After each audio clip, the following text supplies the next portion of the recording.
میرے اور آپ کے آقا و مولا نے ارشاد فرمایا قیامت کے دن میرے سب سے قریب وہ ہوگا جو کثرت سے میرے اوپر درود پڑھنے والا ہوگا۔ تو یہ حضور کی قربت کا ضامن ہے درود۔ تو اس لیے اپنی اولاد کو حضور علیہ السلام پر درود پڑھنے کی ترغیب دو۔ بچپن میں ہی اپنے گھر کے اندر مجالس درود قائم کرو۔ روزانہ کی بنیاد پہ ہو تو بہت اچھا، نہیں تو ہر 8 دن کے بعد ایک دن ضرور متعین کر لیا جائے۔ جمعۃ المبارک کے دن کثرت کے ساتھ درود پڑھنے کی ترغیب دی گئی ہے، اور فرمایا اس دن فرشتے حاضر ہوتے ہیں۔ تو حضرت ابو درداء رضی اللہ تعالی عنہ نے عرض کی، یا رسول اللہ صلی اللہ علیہ وسلم، آپ کی حیات طیبہ میں تو ٹھیک ہے، لیکن جب آپ انتقال کر جائیں تو کیا اس کے بعد بھی یہ عمل جاری رکھا جائے؟ ابن ماجہ میں یہ روایت موجود ہے۔ تو حضور علیہ السلام نے حضرت ابو درداء سے فرمایا، ہاں میرے وصال کے بعد بھی اس عمل کو جاری رکھنا، اور ساتھ ارشاد کیا کہ ان اللہ حرم علی الارض ان تاکل اجساد الانبیاء فنبی اللہ حی یرزق۔ اللہ نے مٹی پر حرام کر دیا ہے کہ وہ نبیوں کے جسموں کو کھائے، نبی قبروں میں زندہ ہوتے ہیں، ان کو رزق بھی دیا جاتا ہے۔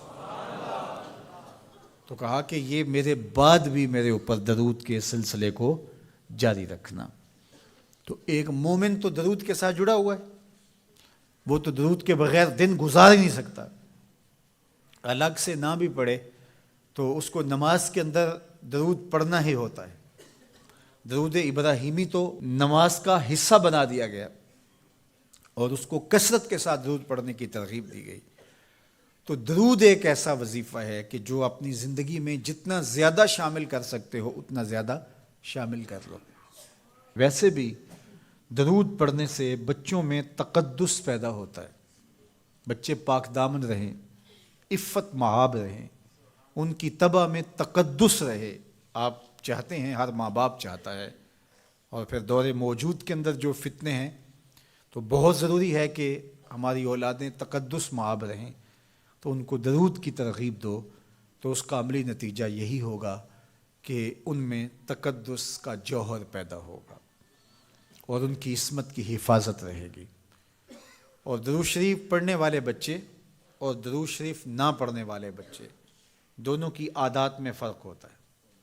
درود پڑھنے والوں کی طبع میں رقت، لطافت، نرمی، محبت، شفقت جیسے جذبات پیدا ہوتے ہیں۔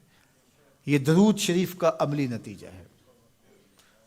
بعض لوگوں کو شکایت ہوتی ہے کہ ہمارے بچے بڑے اکھڑ ہیں، بڑے تند مزاج ہیں، بڑے سخت گیر ہیں، تو اس کا علاج کیا ہے؟ تو اس کا علاج یہی ہے کہ ان کو درود کی تسبیح دو۔ درود اکڑ توڑ دیتا ہے، طبیعت کی تندی نکال دیتا ہے، طبائع کی تلخیاں ختم کر دیتا ہے، محمد عربی کے نام کی مٹھاس پیدا کر دیتا ہے۔ حضور کا نام شہد سے میٹھا ہے، دل آویز ہے۔ کھنڈ میں اتنی مٹھاس نہیں ہے، شکر اور گڑ میں اتنی مٹھاس نہیں ہے، شہد میں اتنی مٹھاس نہیں ہے، قند اور نبات میں اتنی مٹھاس نہیں ہے جتنی نام محمد میں رکھی گئی۔ ان کا نام لبوں پر آئے، میٹھا میٹھا منہ ہو جائے، ان کے بول بہاروں جیسے اور اصحاب ستاروں جیسے، ان سا پیارا اور نہ کوئی، ان سے بچھڑ کے لکڑی روئی، جب وہ سیر کو جایا کرتے سر پہ بادل سایا کرتے۔ میرے شہر کے ایک پنجابی شاعر ہیں، انہوں نے تو قلم ہی توڑ دیا نا، تینوں سینے دی میں ٹھنڈ آکھاں، اگر آپ کا ذوق ہو تو، تینوں سینے دی میں ٹھنڈ آکھاں، شہد گلاب تے کھنڈ آکھاں، تینوں نبیاں دا میں لاڑا آکھاں، تیرے ہجر دے وچ میں ہاڑا آکھاں۔ تو ان کا نام ہی میٹھا ہے، دل آویز ہے۔ تو درود غصہ ختم کرتا ہے، طبیعت کی تلخی اور تندی مٹا دیتا ہے، اکھڑ پن ختم کرتا ہے۔ تو آپ اگر چاہیں کہ اولاد اکھڑ ہے تو ان کو کسی طرح درود پہ لے آئیں، درود کی تسبیح ان کے ہاتھ میں دے دیں، تو ان کی طبع میں نفاست بھی آئے گی، ان کی طبع میں لطافت بھی آئے گی، ان کی طبع میں رقت بھی آئے گی، ان کی طبع میں محبت بھی آئے گی، ان کی طبع کے اندر جو ہے وہ لیاقت بھی پیدا ہوگی۔ درود پڑھنے والا بچہ ذہنی استعداد میں درود نہ پڑھنے والے بچے سے بہتر ہوتا ہے۔ یہ بھی آپ تجربہ کر کے دیکھ لیں، دو بچے برابر ذہنی استعداد رکھتے ہوں اور ان میں سے ایک بچہ درود پڑھتا ہو اور ایک درود نہ پڑھتا ہو تو درود پڑھنے والا بچہ آگے ہوگا۔ یہ درود کی برکتیں ہیں، یہ درود کی رحمتیں ہیں۔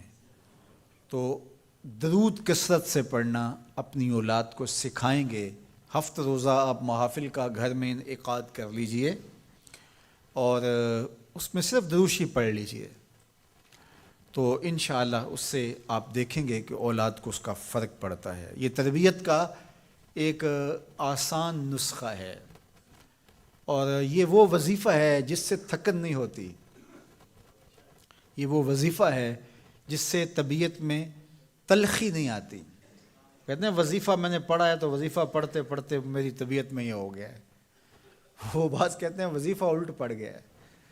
بڑے وظیفے الٹ پڑھ سکتے ہیں لیکن درود الٹ نہیں پڑتا، درود ہے ہی سیدھا، یہ الٹوں کو بھی سیدھا کر دیتا ہے۔ تو درود پڑھیں اور یہ منہ بھی میٹھا رکھے گا، یہ دل بھی ٹھنڈا رکھے گا، یہ دنیا بھی ٹھنڈی رکھے گا اور آخرت بھی ٹھنڈی کر دے گا۔ درود چراغ بھی ہے، درود کستوری بھی ہے، خوشبو بھی ہے، مہک بھی ہے، شہد بھی ہے، گلاب بھی ہے، کھنڈ بھی ہے اور سینے کی ٹھنڈ بھی۔